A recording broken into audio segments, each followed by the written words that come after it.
Olá pessoal, sejam bem-vindos de volta ao curso de Python para engenheiros da Wikimania.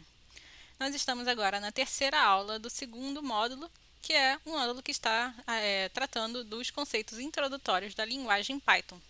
Então, até a última aula, nós vimos os conceitos de tipos de operadores em Python, tipos de variáveis em Python e como definir funções usando a linguagem Python. Na aula de hoje, nós vamos aprender sobre como realizar controles de fluxo em Python. Então, o que é isso de controle de fluxo?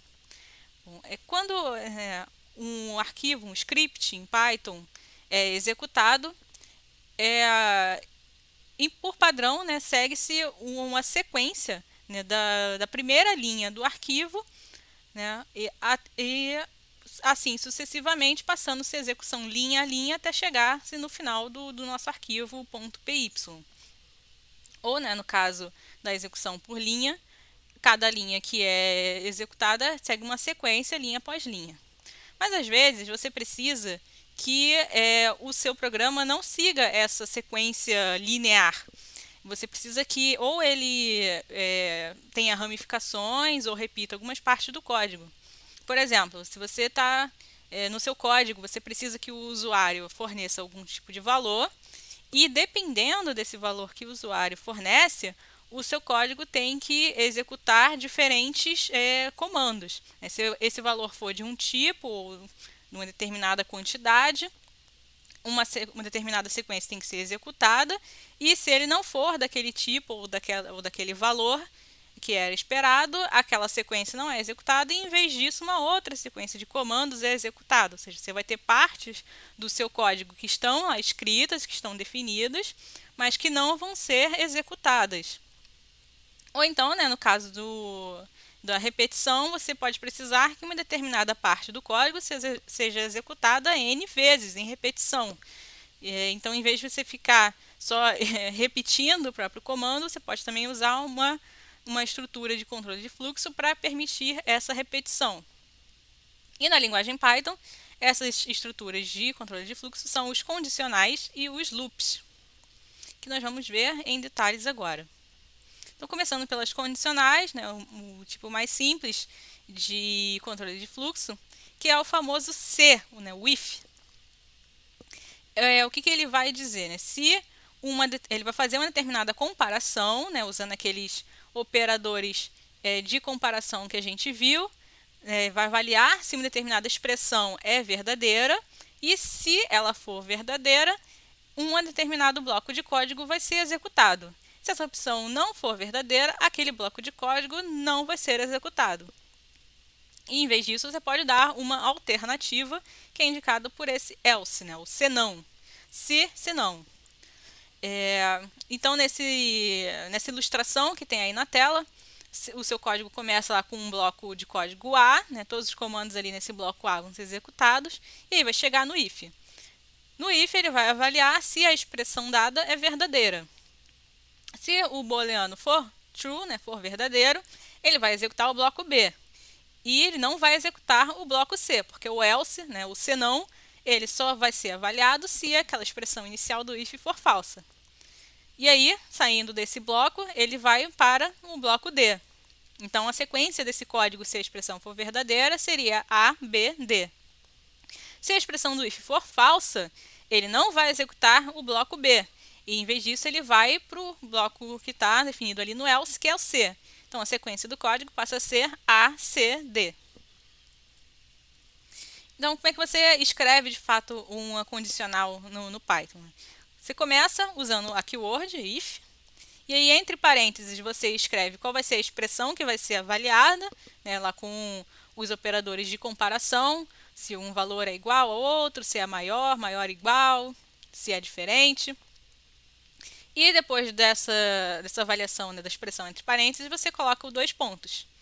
E aí, a partir da linha seguinte, você tem que respeitar uma indentação para que todas as linhas que tenham essa mesma indentação após a linha do if vão ser consideradas como parte desse bloco da condicional. Então, segue a mesma lógica que a gente viu na aula passada para as funções. Você tem que seguir os 2 pontos e a partir dos 2 pontos, tudo que tiver indentado com a mesma indentação vai ser considerado parte daquele bloco. Então, a mesma observação feita na aula passada vale aqui. Se a indentação que você está usando for de 4 espaços para começar a sua linha daquele bloco, todas as linhas que você quiser que façam parte daquele bloco tem que ter os mesmos 4 espaços. Se você chegar e colocar 3 espaços para alguma linha, ela não vai ser considerada parte daquele bloco e provavelmente vai dar um erro na sua execução. E se você quiser colocar um else, um senão, o que o código vai fazer se a expressão for falsa, apenas se a expressão for falsa, você volta para a indentação, volta para a borda esquerda do seu arquivo, escreve a keyword, a palavra-chave else, e dá os 2 pontos, e aí mesma regra, passa a indentar todas as linhas de código que você quer que façam parte do bloco do senão, do else. E aí tem uma outra possibilidade, que você pode dar quantas alternativas ao primeiro if quanto você quiser. Em vez de ter só um senão, você pode dar várias possibilidades usando essa palavra-chave elif, que é basicamente else if. Então, se a primeira condição não for verdadeira, avalie essa outra condição aqui. Então, se essa segunda condição for verdadeira, aí você executa esse outro bloco aqui. E não tem limite de quantos elif você pode colocar. Você pode dar quantas alternativas você precisar. Então, nesse exemplo que está aí na tela, primeiro na primeira linha, já vou chamar a atenção que está sendo usada essa função int para converter o input da tela. Isso é importante, porque a função input, que extrai um dado que o usuário fornece na tela, ela vai ter como padrão um formato de string. Então, se a gente quer usar essa informação da tela para fazer alguma conta, a gente tem que converter ela ou para um inteiro ou para um flutuante, um float. Então, estou convertendo para um inteiro e aí estou jogando numa condicional. Estou avaliando se esse inteiro que o usuário vai me dar é menor do que 10. Se ele for menor do que 10, vai ser executado esse primeiro print. O valor do inteiro e a frase é menor do que 10. Se ele não for menor que 10, o código, o interpretador vai passar para a segunda opção, nesse primeiro elif. Então, ele vai avaliar, aqui está entrando, nesse exemplo, o uso dos nossos operadores lógicos. Ele vai avaliar 2 condições ao mesmo tempo. Ele vai ver se esse inteiro é maior ou igual a 10, que provavelmente vai ser, já que a primeira condição foi falsa. E, ao mesmo tempo, esse inteiro x tem que ser menor do que 20.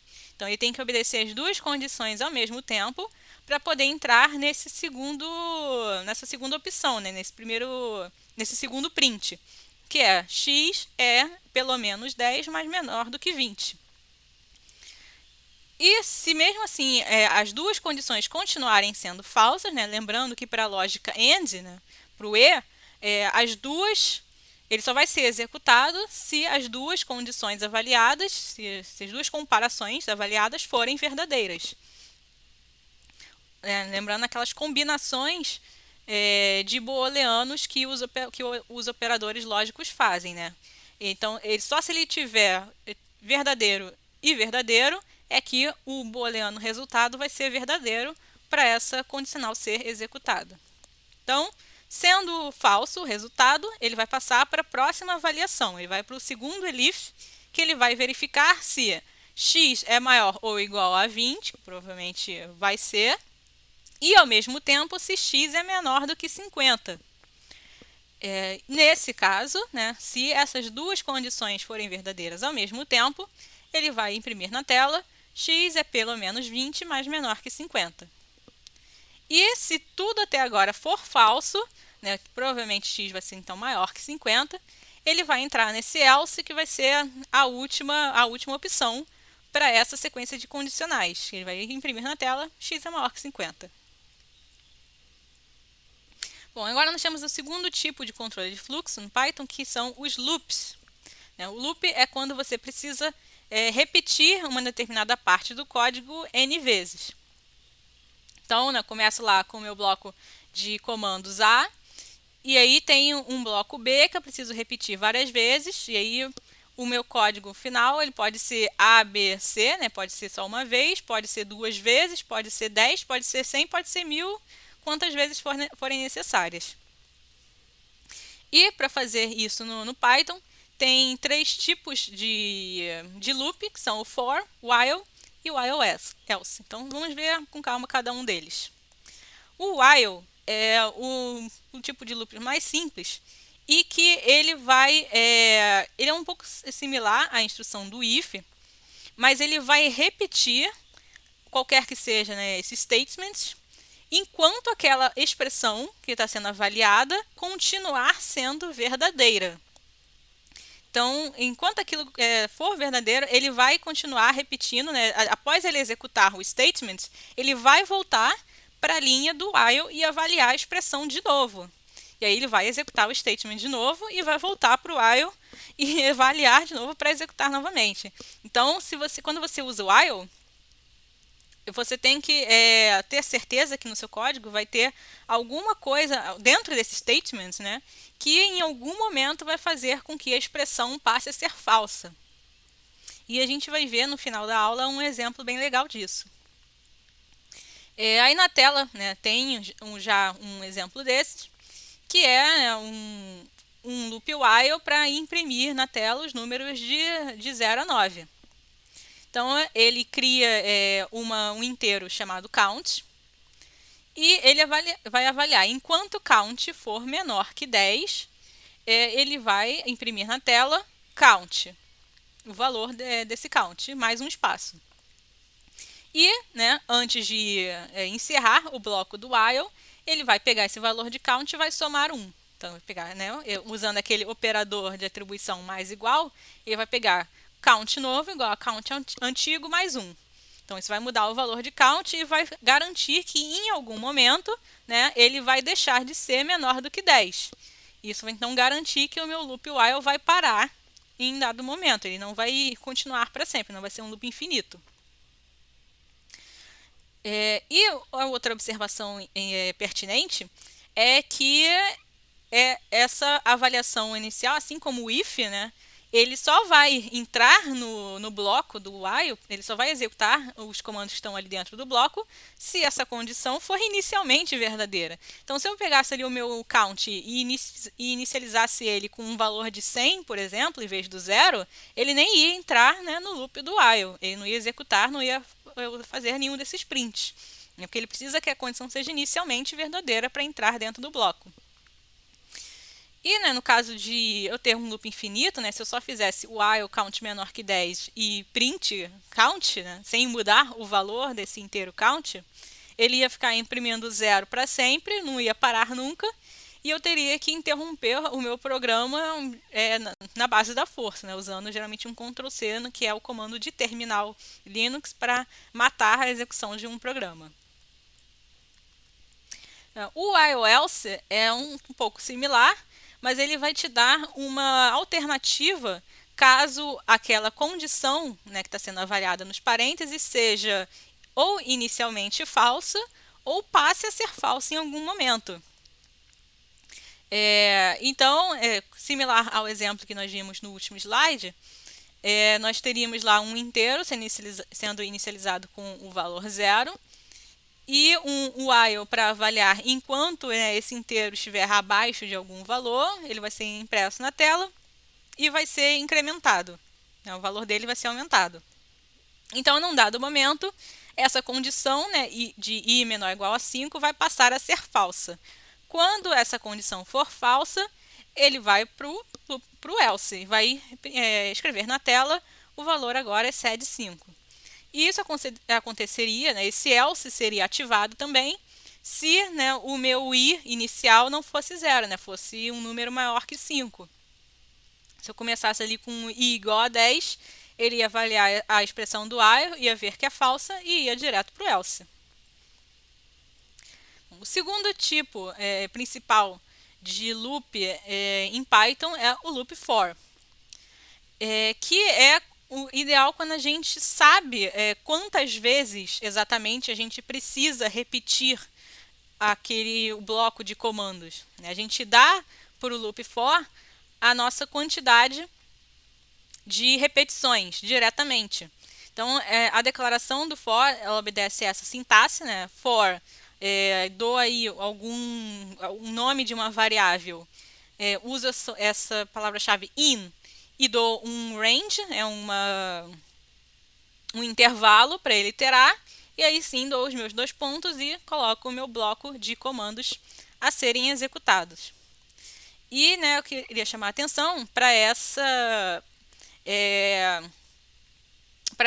palavra-chave, para essa parte do intervalo que você tem que dar, porque isso pode ser feito com uma função chamada range, Python, né, uma função built-in, em que você simplesmente dá o número de repetições. Então, nesse exemplo aí, for i in range 10, eu estou dizendo para ele que ele vai repetir esse comando de print i 10 vezes. Lembrando também, mais uma vez, né, que assim como aquela lógica que a gente viu lá das listas, né, em que o primeiro elemento nunca é 1, é sempre o 0, né, começa o primeiro elemento da lista é o elemento, tem o índice 0. Da mesma forma, né, esse primeiro valor de i, o Python vai inicializar como 0. Então, o que ele vai imprimir na tela vai ser 0, 1, 2, 3, 4, 5, 6, 7, 8, 9. Que aí, né, ele vai ter feito 10 repetições. Então, essa expressão, né, do for, ela é avaliada em 3 partes. Primeiro, essa instrução de inicialização, né, como eu estou dizendo, for i, ele precisa criar essa variável i, né, que vai ser, nesse caso, um inteiro.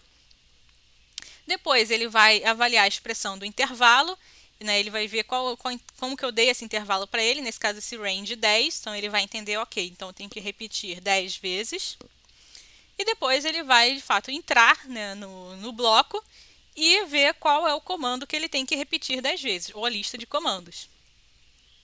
Então, né, como eu tinha adiantado, nesse exemplo aí ele vai imprimir na tela os números de 0 a 9. E usando, né, aquela definição de listas e strings, o nosso intervalo que é dado a um loop for pode ser uma lista ou uma string. E isso é muito útil, como a gente vai ver quando a gente estiver aprendendo sobre arrays e manipulação de arrays em Python.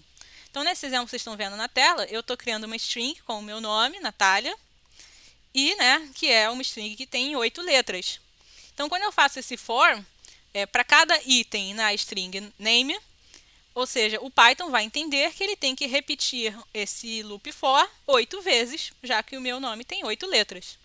Então, né, esse print item, né, item vai ser cada elemento da minha string, ele vai simplesmente imprimir uma letra depois da outra, até chegar às 8 letras. Então, isso mostra, né, nesse contexto que esse in, ele nada mais é do que um tipo de operador no Python. Né? Ele é um operador que consegue acessar membros de sequências, membros de listas. E aqui 2 instruções muito interessantes quando você está lidando com loops em geral. O break e o continue. Às vezes você está, né, iterando, né, fazendo lá o seu loop, né, fazendo suas várias repetições, mas pode ser que em determinado momento essa quantidade de repetições atinja uma determinada condição, que é uma condição de parada. Então, para a gente na engenharia, né, se a gente está resolvendo, por exemplo, um método numérico, a gente está lá fazendo diversas iterações no nosso método, e em determinado momento o nosso método pode convergir antes de atingir o número máximo de iterações. Então, a gente precisa que ele pare, né, aquele loop, porque eu já consegui achar a minha solução do método. Para fazer essa parada, existe aqui o word break, que ela vai simplesmente fazer com que o loop seja finalizado onde ele está, né, caso essa condição seja estabelecida for verdadeira, e ele não vai chegar até o número total de repetições que foi dado. Então, nesse exemplo que está aí na tela, está sendo criado, né, um for para ir para repetir 10 vezes, né, para ir de 0 a 9. Só que se esse number, né, esse item, for igual a 5, né, quando ele for igual a 5, que eventualmente vai ser, está sendo feito um break. Então, né, o statement, o comando que vem depois imprimir um número na tela. Então, ele vai começar a iterar, né, o índice inicial vai ser o 0, então ele vai imprimir 0, depois ele vai imprimir 1, imprimir 2, imprimir 3, imprimir 4. E aí, quando ele chegar no number igual a 5, ele vai encontrar o break e vai parar. Ele não vai chegar nesse comando de print. Então, a grande aplicação disso, né, para a gente na engenharia é avaliar a convergência de um método. Se o método convergiu, ele não vai continuar, ele vai sair do loop for. E o mesmo vale para o while também. Nessa instrução contínuo, a lógica é um pouco diferente. O que eu estou dizendo é que ele tem que pular uma iteração. E depois ele vai continuar na iteração seguinte. Ele só vai pular aquela. Né? Ele não vai parar o loop de repetições. Então, nesse exemplo dado na tela, esse mesmo exemplo de ir imprimindo os números de 0 a 9, o que vai acontecer se tiver esse if number igual a 5 contínuo, é que quando ele chegar no number igual a 5, ele simplesmente não vai executar a sequência de comandos que vier depois desse if, né, que no caso seria o print.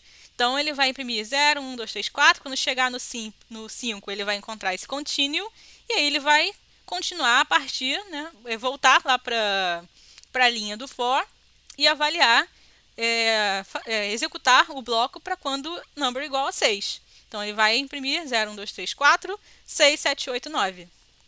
Ele vai simplesmente pular a iteração do 5. E é importante, né, ressaltar a diferença entre um break e um return. Né? Os dois têm essa ideia de parada, só que, né, o break ele simplesmente sai de um loop, mas depois o seu código continua normal. Né? Não é porque você está dando break no loop que o programa vai parar ali mesmo, a não ser que não tenha mais nada de código depois daquele loop.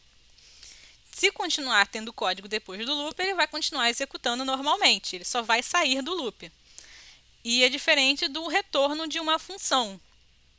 Que é o retorno da função, ele vai simplesmente parar. Se você coloca, está definindo uma função e o retorno dela está antes de outras partes de código, ele não vai executar as partes de código que foram escritas depois do retorno. Ele vai realmente parar ali e acabou aquela função. Ele não vai continuar lendo. Né? E o contínuo é uma forma conveniente de você pular uma iteração. Se você quiser, né, encerrar uma determinada iteração mais cedo. Aí tem determinadas aplicações mais específicas. Então, antes de encerrar essa aula, vamos ver um exemplo prático lá no Google Colab. Eu escrevi aqui um script em Python para a gente resolver uma equação achar a raiz de uma equação usando ou o método de Newton-Raphson ou o método da bisseção. Então, aqui na engenharia, né, a gente sabe que o método de Newton-Raphson é um método que avalia, usa a questão da série de Taylor, né, trunca ela no primeiro termo, e ele basicamente, né, usa aqui a expressão de derivada é igual à variação da função de x sobre a variação do próprio x. E como a gente quer encontrar, né, a raiz da função, né, sendo a raiz da função o valor de x tal que f de x igual a 0, obtém-se aqui essa expressão para iterar o x. Cada novo valor do x na iteração k mais 1 vai ser igual o x da iteração anterior menos a função avaliada nesse x da iteração anterior sobre a derivada da função avaliada nesse x anterior. E aqui a gente usa, né, os loops para para fazer essa conta, né, vou passar linha a linha desse código aqui com mais calma. E a outra opção é o método da biseção, que é aquele método que você tem que dar um intervalo, né, A e B, que deve conter a raiz da sua função, né, você tem que garantir que aquele intervalo contém a sua solução. E o que ele vai fazer é avaliar qual é o valor da função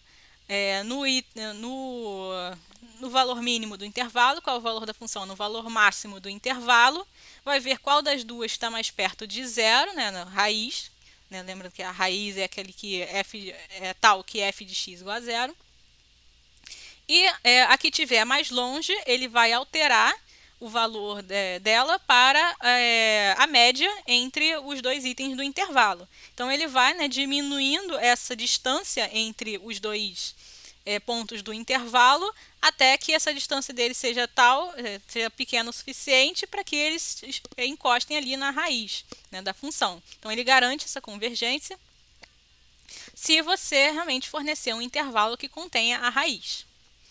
Então, vamos aqui escrever, né, em Python um código para resolver, né, calcular a raiz de uma função usando ou o método de Newton ou o método da biseção, né, o usuário que vai determinar qual método vai ser usado.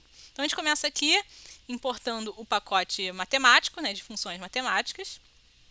A gente usa aqui o nosso def para criar uma função, que vai ser a função que a gente vai resolver, que a gente vai procurar a raiz, que é uma função x sobre 2 ao quadrado menos seno de x. Então, né, lembrando aqui que a gente pode usar o operador de potenciação para elevar essa expressão ao quadrado, e a gente pode usar a função seno de x, que está definida no pacote math, acessando ela com math. O nome da função. E aqui definir também, né, a derivada dessa função para usar lá no método de Newton-Raphson, que é preciso. Então, derivada de x sobre 2 ao quadrado menos seno é x sobre 2 menos cosseno. E aqui, então, criei uma função para resolver o método de Newton. Coloquei aqui uma descrição dela, né, caso o usuário, né, queira saber o que essa função faz usando lá aquele comando .help. E aí crio aqui o meu chute inicial, né, para esse x. Ele vai ser imputado do usuário, né? Então, como a função input ela traz para a gente, o Python vai entender ela como uma string. Eu estou usando aqui a função float para converter essa string em um flutuante. E estou atribuindo esse valor inicial a uma nova variável chamada x. E estou perguntando ao usuário qual vai ser a tolerância, né, do método. Quanto que o usuário vai considerar que a minha solução está suficientemente próxima de zero. E como eu estou usando o Newton-Raphson, né, ele é um método que não garante convergência. Ele pode acabar divergindo se o seu chute inicial for muito ruim, né, muito distante, né, da raiz, e se for também, né, uma função que ela tem um comportamento que não tem um valor mínimo, né, o gráfico dela não tem um mínimo global, que se você der, né, um chute inicial ruim, você pode acabar indo numa direção totalmente, né, contrária ao da raiz, já que, né, esse método usa a derivada. Então, estou definindo um número máximo de iterações. E estou entrando no meu loop for. Então, eu estou fazendo for i no range do número máximo de iterações, ou seja, o número máximo de repetições desse loop for é 1000. E estou escrevendo aqui a expressão para calcular o x da nova iteração com base no x inicial. E aí, né, enquanto esse método não convergir, ele vai calcular esse novo x e depois vai atribuir esse novo valor calculado ao x0 para que ele passe a ser, né, o x de iteração anterior na iteração seguinte, para ser, né, avaliado a função e a derivada da função nesse x. E aí eu vou checar a convergência. Vou usar aqui o meu if vou avaliar a diferença entre o x dessa iteração novo, né, e o da iteração anterior com essa função fabs do módulo math, que é uma função que calcula o modo, né, o valor absoluto de um número. Então, pegando aqui o valor absoluto dessa diferença. Se ficar abaixo da tolerância, né, ou seja, suficientemente próximo de zero, eu vou dizer que o método convergiu e vou imprimir na tela quantas iterações ele usou para convergir. Né? Como o nosso for se inicia de zero, né, eu tenho que botar aqui no meu format i mais 1, que aí, né, se, por exemplo, se ele convergir na primeira iteração, eu quero que imprimir na tela que convergiu em uma iteração e não em 0 iterações. E aí estou usando o break. Porque se ele convergiu, eu não preciso continuar indo, né, repetindo o meu loop for até as 1000 iterações. Eu quero que ele pare, porque eu já achei a solução para a tolerância que eu dei. E aí, né, se ele não convergiu, ele vai atribuir o valor novo calculado ao x0 para continuar na iteração seguinte. E se ele tem aqui um outro if que vai avaliar se eu já cheguei no meu número máximo de iterações. Nesse caso, se o meu i for max iter menos 1, né, lembrando que como esse for, né, o primeiro item vai ser 0, então o último item, né, para ele repetir 1000 vezes vai ser 999. Então se i for igual a 999, ou seja, estou na minha última iteração e não vou mais voltar aqui para o meu loop para iniciar tudo de novo, eu já vou imprimir na tela, olha, o Newton-Raphson não convergiu dentro dessas 1000 iterações. E aí essa função, enfim, vai retornar qualquer que seja esse último valor de x0 que o método conseguiu encontrar. Que pode ser um valor muito louco, né, se a minha função não tiver um bom comportamento e esse chute inicial dado for um chute que vai levar o método a divergir. Então tem que ter esse aviso aqui falando para o usuário, ó, o método não convergiu, eu não achei a solução, não achei a raiz dessa função. E aí, vou passar, né? Repare aqui a indentação, né? Eu estava aqui no meu loop for com esse espaço aqui de 1, 2, 3, 4, né? 4 espaços até os meus comandos que caracterizam o meu bloco do for. Né, e quando eu entrava aqui nos ifs, eu dava mais espaços, né, para mostrar que eu não estou dentro do for, estou dentro do if. E aí, quando eu saio desse for, eu voltei, né, para os espaços originais que eram lá da função Newton. Então, aqui eu saí do for, voltei para a mesma indentação lá da definição da função Newton, que era de 1, 2 espaços. Então, note que aqui esse return ele está com 2 espaços, então eu sei agora, o Python vai entender que eu não estou dentro do loop for, mas eu ainda estou dentro da função Newton. E aqui eu não estou mais com nenhum espaço, então o Python vai entender, ok, não estou mais dentro da função Newton. Então começa agora definindo outra função, que é a função biseção. Coloco aqui um comentário, na verdade na definição, né, do que essa função faz. E, né, peço para o usuário imputar para mim quais são os valores dos intervalos de busca e convertendo, né, para float, porque senão o Python vai entender isso como string. Faço o mesmo para a tolerância, né, do método. E, né, como esse método da biseção ele garante a convergência apenas se o meu intervalo realmente contiver a raiz, eu tenho que fazer aqui uma avaliação para ver se esse meu intervalo realmente tem a raiz. E uma forma de fazer isso é avaliando a função no ponto A e a função no ponto B e vendo se o produto delas é maior que zero. Porque se elas contêm a raiz, né, se entre a f de A e a f de B tem um f de x que é igual a zero, então o f de A vai ter um sinal e o f de, o f de B vai ter outro sinal. Né? Um vai ser positivo e outro vai ser negativo, necessariamente. Então, né, se eu fizer o produto delas e esse produto não for menor que zero, não for positivo com negativo para dar negativo, eu já sei que o meu intervalo dado ele não vai ter a função.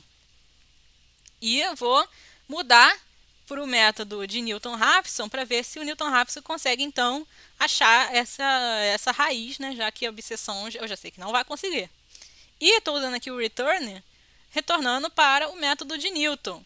Repare aquele comentário que eu fiz no final da aula, que como tem um return aqui, nada disso mais vai ser executado depois desse return. Essa função parou ali, ela já vai retornar esse valor e acabou.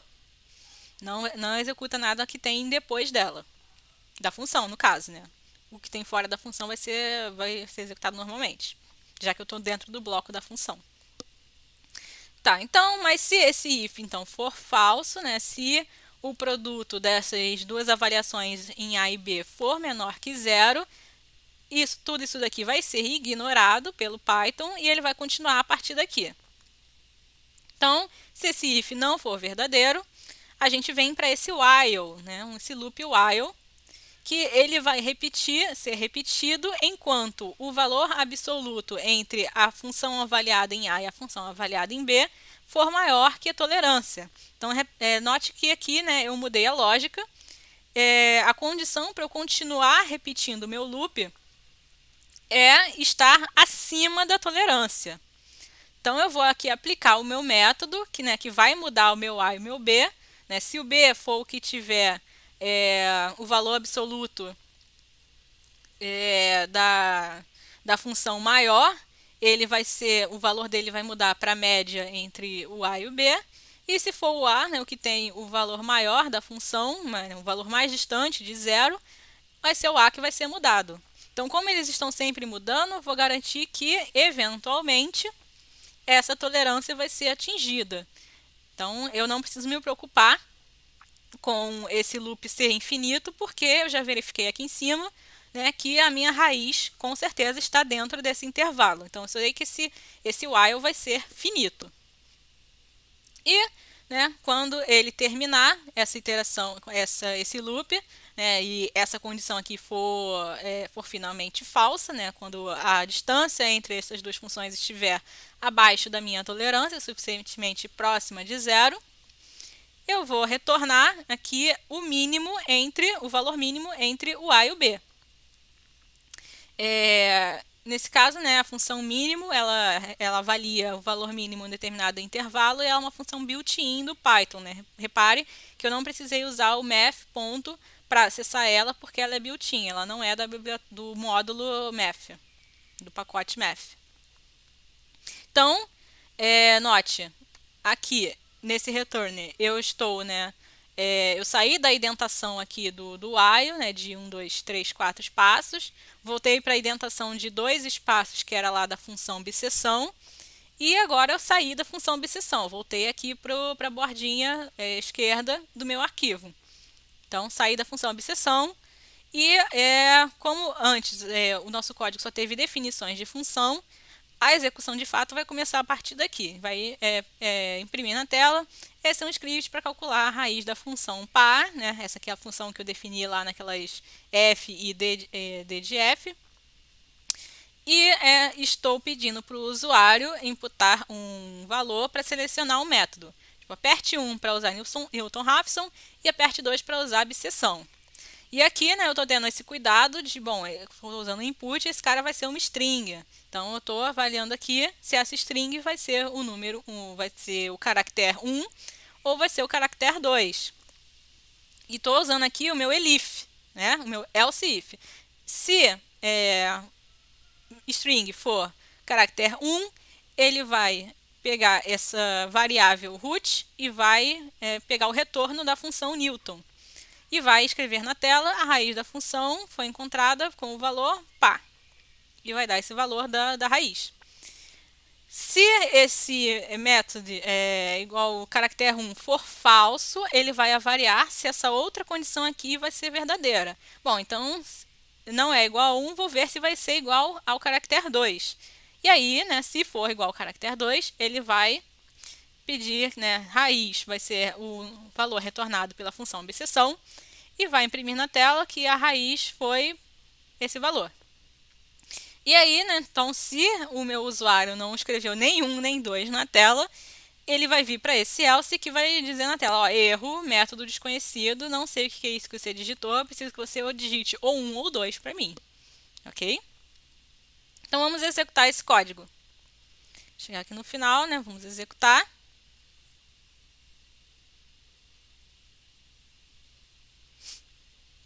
usando aqui o Google Colab. Então ele começa, né, imprimindo na tela esses scripts para calcular a raiz da função tal, selecione o método. Então vamos começar avaliando pela abscissão. Avaliar pela abscissão, escolher aqui método 2. E aí ele vai me pedir qual é o valor mínimo do intervalo. Vamos dar aqui um intervalo de 1,5 e 2. Tolerância de 10 a menos 4. Não, 10 a menos 4. Raiz da minha função é esse número aí, 1,9337.